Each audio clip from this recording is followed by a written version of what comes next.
Ito guys, yung ano kahapon siguro to. Diskusyon na nung traffic enforcer sa kanila Diwata. Ang ano nila dito is yung parking. Marami raw nakaparking na customer si Diwata. So, siyempre si aling enforcer di natin siya sisisi kasi ginagampanan niya lang yung trabaho niya. So, si Diwata naman marami raw siyang video na marami daw nakaparking, bakit hindi daw sinisita. So sabi naman ni aling enforcer, customer daw kasi yun ni Diwata, so kaya pinagpipilitan ni Diwata na bakit siya ang ginagawang dahilan. Para sa akin may points naman si aling enforcer. So gusto lang siguro ni Diwata na parehong kailangan mga ano rin yun yung mga nakaparking pagsabihan niya. Kaya hindi siguro yung naglalaban ni Diwata.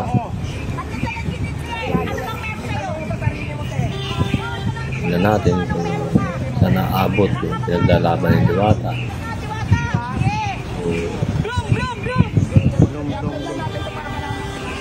Hindi naman siguro iba natin mga subaybay, Diwata, bakit ginagawa ni aling enforcer, tumutupad lang din sa trabaho niya. Talagang pinagpipilitan talagang Diwata, parang pinaglalaban din siya. Ayan, dami yung kumukuha ng video. I'm sure sisikat sigurado to, viral palalo to. Kasi kahapon lang million views na. Pero ito lang alam, pero hindi lang to content.